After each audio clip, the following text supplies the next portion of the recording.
आज नहीं रोऊंगा, आज नहीं रोऊंगा, लेकिन उसके बाद भी अश्रुपात होने ही लगता है और वहां पहुंचते पहुंचते सूझबूझ खो जाती है।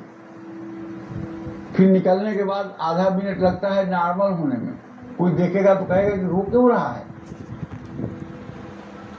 और रोना आता ही आता है। और सिर्फ दो बातें उस समय दिमाग में चलती हैं, तूने इतनी कृपा की जीवन में, मैं कैसे तुम्हारी कृपा के भार से पूर्ण हो पाऊंगा, मैं कैसे तुम्हारा कर्ज कितने जन्म लेकर के उतार पाऊंगा। तूने इतनी दया, इतनी कृपा की, कृपा की सारी सीमाएं तोड़ दी। तू धन्य है मां, मुझ जैसे नालायक के ऊपर इतनी कृपा तुम्हारी बरसी। और यही सोच सोच कर रोना आता है कि कितनी दयालु है, कितनी कृपालु है, कि हम जैसे पापी के ऊपर भी इसकी इतनी कृपा है, हम जैसे दुष्ट के ऊपर भी इतनी कृपालु है। इसको कितना पुत्र मोह है। सामान्य महिलाओं को इतना पुत्र मोह नहीं होता है जितना इसको पुत्र मोह है। ये पुत्र मोह में किस तरह से मतलब कि अपने बेटे की हर चीज की व्यवस्था पहले करके रखती है। तो भाई बस आप अपना भाव बनाइए, सब लोग भगवती के प्रति भाव बनाइए।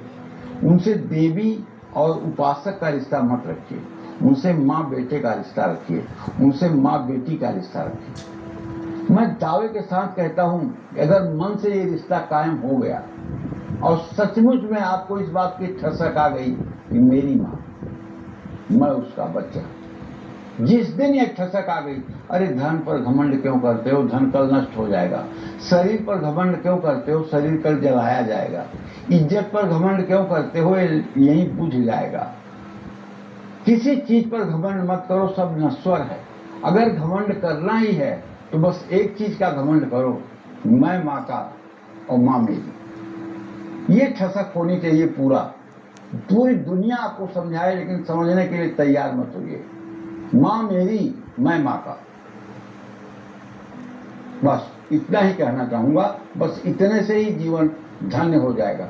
मैं आपको बताऊं, नवरात्र में जो कुछ लोग व्रत करते हैं, पता नहीं शहरों में कैसे करते हैं, गांव में, अरे छूना मत, ये पानी मत छूना, ये इधर मत छूना, ये अशुद्ध हो जाएगा। मैं व्रत हूं ना 9 दिन का, तो हमारा भी 9 दिन का नवरात्र का व्रत चल रहा था, 7वां 8वां साल रहा होगा। और मैं घर पर था तो एक आदमी आ गया हमसे मिलने, पंडिताई कुछ पूछने के लिए।